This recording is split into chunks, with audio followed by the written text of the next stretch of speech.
Alright, now I'm going to show you how I do my binding. There's lots of different ways to do the binding, but I'm just going to show you how I do it. So you can see with my quilt here, I have done all of the quilting through the blue squares.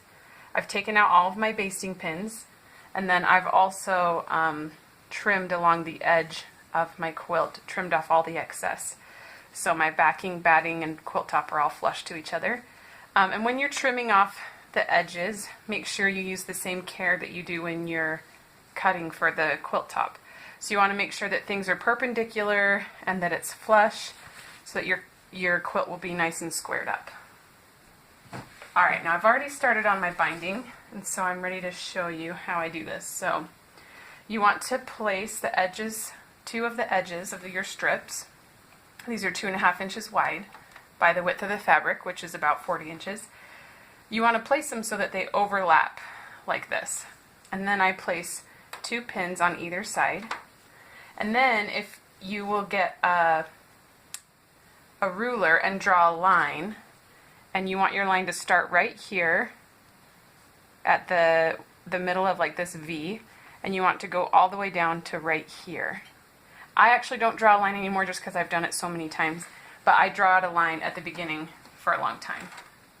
So I'm going to back stitch at the beginning and then just sew all the way down, back stitch again, and then I remove my pins. Okay, now when you go to sew the next strip on, you want to be sure, I always start right here and I pull it all the way down and then I flip it up because I know that this is the right side. Especially where my binding is a solid fabric and it doesn't have a very clear right side and wrong side.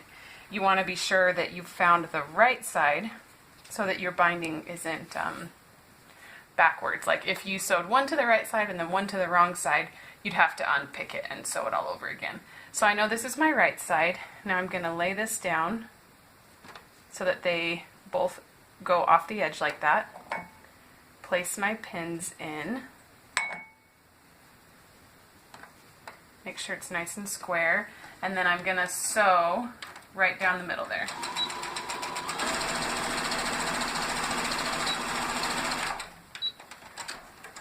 Alright.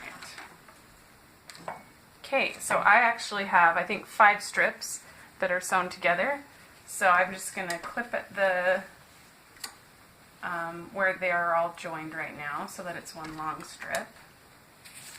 Alright, so now you can see it's one long strip, and periodically this is where I have just sewn those together. So now go ahead and check to make sure that you've sewn all the right sides together. So you can see that's the right side, which is how we want it. That's the right side, alright. That one is. Here's our last seam, that one is. Now you need to trim off those extra pieces right here. So I usually just use my scissors for this. You can use a rotary cutter if you want. But I just go ahead and clip this side off, and then I turn it, and I clip this off so that it has a little more than 1/4 inch of a seam allowance, and then I trim off that last little bit. I'll show you one more time. Whoops, sorry. So I hold it like this. I'm going to trim off this side, and then I'm going to trim to the seam allowance, and then you can see right here, if I had just trimmed that, there'd be this little triangle sticking out, so you want to get rid of that too. Alright, go ahead and trim all of your binding like that. Now I'm ready to fold and iron my binding. So first what I like to do is find the wrong side and my first seam allowance here. I'm going to put my fingers in there and just press that open. Okay. Then I come along to the edge, and you're just going to fold it in half, and then press it all the way down. I like to use a little bit of steam, but you don't have to if you don't want to, just whatever. Alright, sorry my arm's in your way, but just go ahead and fold and press. And you want to try to make sure that it's folded exactly in half so it doesn't get kind of twisted or anything. Alright, and you're just going to continue that the whole way down your binding strip. So Here's my second seam allowance. Put my fingers in there, iron that open. And I'll go back to where I was, fold it over, and press it. So continue that until all of your binding is pressed in. Now we're ready to sew our binding, which is long and kind of unwieldy sometimes, to our quilt top. I like to sew it to the front. Here, I'll show you. So you take, this is the raw edge, this is the folded edge that you just created. I put it on the front with the raw edges touching. Then we're going to sew here, and then what'll happen is we'll fold this over and around, and then I hand stitch it along the back. But there's a lot of other ways to do the binding. If you search for machine quilted binding, there are some people who don't hand stitch it. They use a machine, but I really like to hand stitch it. So go ahead and pin your binding with the raw edges like this, all the way along one side. But don't sew, okay, let's see. Put the raw edge right here at the first corner, but I don't want you to start sewing until about a foot down. So go ahead and put your pin right there, because we're going to leave this hanging, and we'll need it to finish off at the end. So now I'm just going to pin all the way down this side.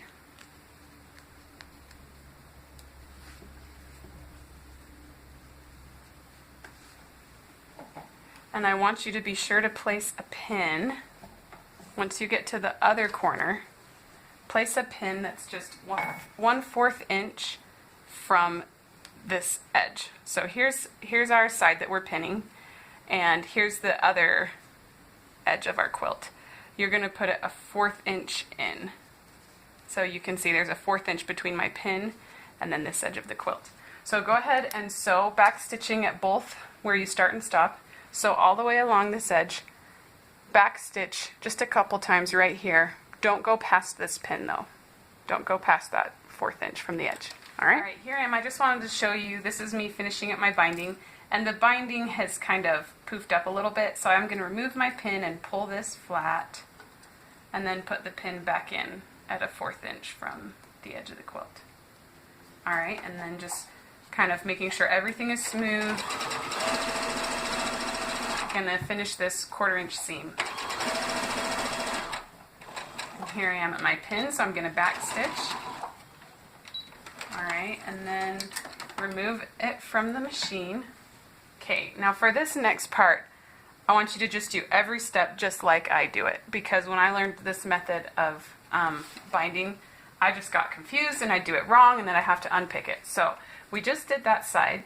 Go ahead and turn this off my machine. Now do exactly what I do. So you're going to hold it so that this is the next seam that we're going to sew, and here's your binding. Now with me, I want you to hold this in your right hand, and here's your left hand right over here. You're going to pull it up, and you want this to be at a 45-degree angle. Now it's up, and now you're just going to fold it down. Okay. All right, I'll show you one more time. So you're holding it out, pull it up, and then fold it down. And then you're going to start pinning all along this edge, and so you'll pin all the way down, and make sure to put a pin in right at a 1/4 inch from the edge so that you stop. And then you'll turn it, and you'll do that again until you've done that to each of the 4 quarters.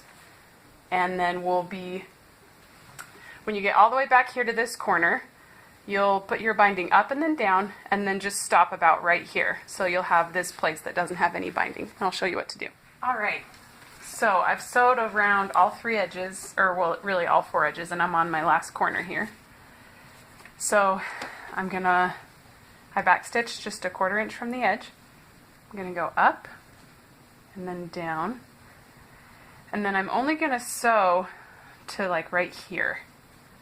So go ahead and put a pin in where you want to stop. And then sew right along there.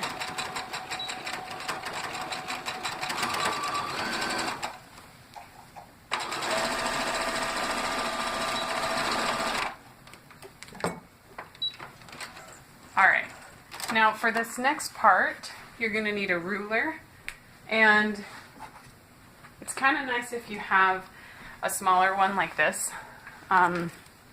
This is the one, excuse me, this is the one that I always use for this step.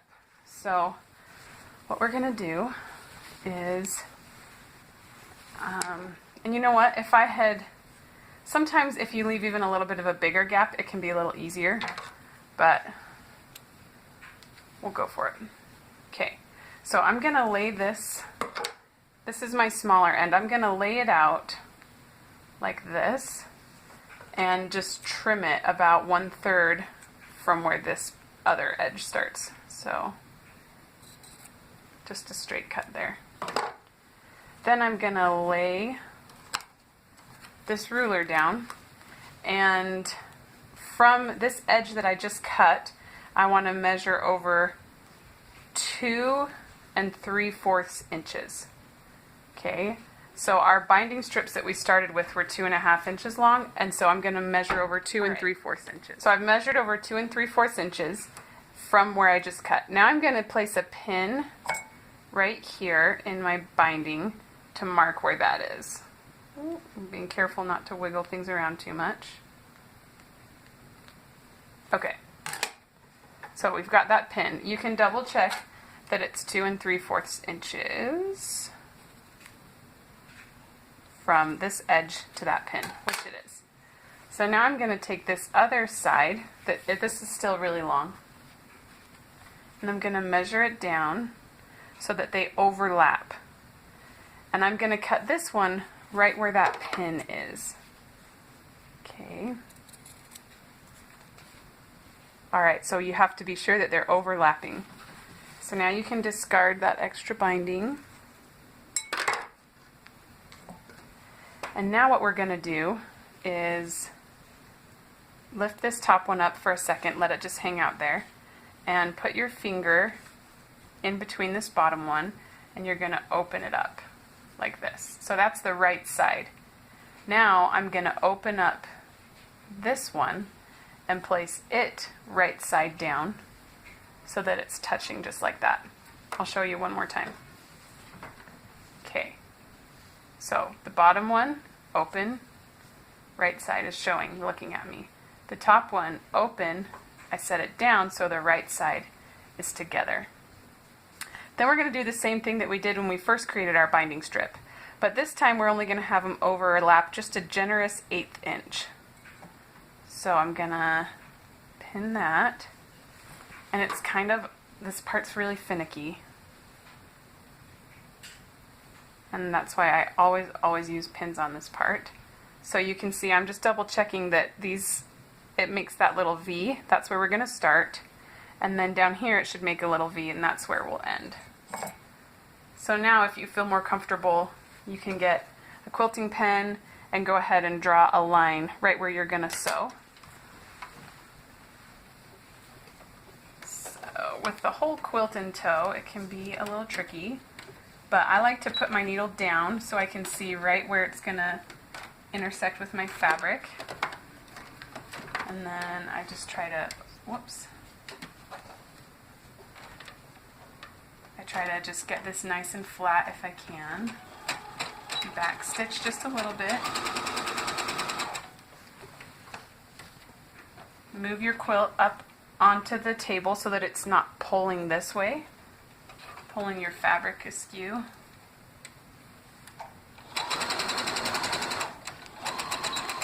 And then back stitch. Okay, now you can remove those pins, and now you'll see whether or not you did it right. Because when I pull it flat like this, there we go. I have my space right there. Now I can see that I actually didn't quite, I didn't fold it over quite enough. So maybe Alright, so after you sew that, and I actually had to unpick mine and just scoot these over a little more because it was a little too bunchy. And you can see now though when I pull it like this then it fills that gap like it should. It's just the right amount between here and here. So if you have to unpick it and try again, don't worry, but don't cut until you've gotten it so that it just fills that space. Not too much fabric and not too little. Then I just cut off that so it's the right, it's about a 1/4 to 1/2 inch seam allowance. And then I'm going to open this up, and I just kind of finger press this one. You could also just take it to the iron and press it and fold it over. Okay, now we're just going to pin and sew this last little bit of binding to our quilt top. So I'm going to start where this gap is, back stitch.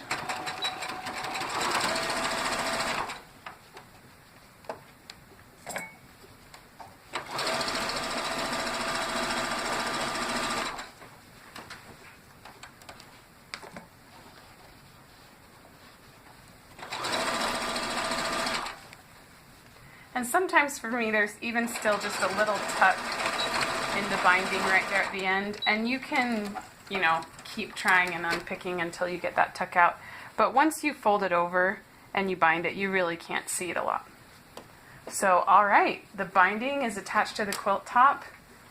And next I'll show you how to hand stitch it to the back. All right, now we're ready to hand stitch the binding. This is one of my favorite parts. And when I'm doing this, I use these little clips. They're called Wonder Clips. But I just got these recently, and for a long time, I just used pins. So you'll just fold the binding from the top. We attached it to the top here. You'll fold it over to the back, and then just place a pin in it, like this. All right, and so I just do, I don't know, a foot or two at a time. Then go ahead and pick a color of thread that matches the binding fairly well. And I've already threaded this needle. I'll show you how I tie my knot. I lick my finger and I wrap it around once, then I kind of wiggle it back and forth so it comes off my finger, and I pull it tight to make a knot. Alright, so when you're starting, first you want to bury the knot. So kind of open up your binding and come from the inside of the binding outward and just pull it out. Alright, now you're going to take one stitch just right there. And what you want to be careful of all through the hand stitching process is that you don't go through all the layers, because you don't want this thread to show up on the quilt top. So you just go through, you just try to do just the backing and the batting, and every once in a while I just turn it over to check to make sure that I didn't go through both. So actually I take 2 stitches where I'm starting, so now you can see my threads coming straight out of the back here. And I'm going to enter right where my thread is, go down, however much you want, about a 1/4 inch. You can do it a little further, a little less, and then you're just going to pull through. Then right where it's coming out, I'm going to enter in right underneath there. Try to catch the backing and the batting. Then I'm going to go through the middle and come out about a 1/4 inch down and pull through. Show you one more time. So come in right where it's coming out, go through, and then peek out down here about a 1/4 inch down. Alright, so I'll do that all along here, but right now I'm just going to show you how I tie it off. Alright, so when tying it off, you're just going to take like you're doing a normal stitch, but only instead of coming out a 1/4 inch down, you're going to come out right where that thread is coming out. So I took my stitch right here and I came out right here. Start pulling, but before you pull it all the way tight, put your needle through and then pull tight. And that makes just a little knot. I usually do 2 knots. I don't know if it's necessary. It's just what I do. So I'm gonna take that stitch, pull through, and then to bury my thread, I just enter in and I'm just gonna kind of go down, and you can see I'm gonna poke out about a couple inches down here, down from the binding, maybe an inch.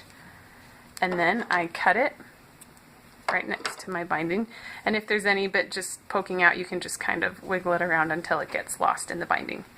Alright, so you're just going to do that all the way around. When you come to a corner, what you're going to do is hold it flat, and you can see right here is where you're going to do a little knot right there. And once you've done that side, then what you can do is fold this over and do another little knot right there, and then you'll just continue on down. That makes a really nice mitered binding. And you finished your first patchwork quilt. Way to go!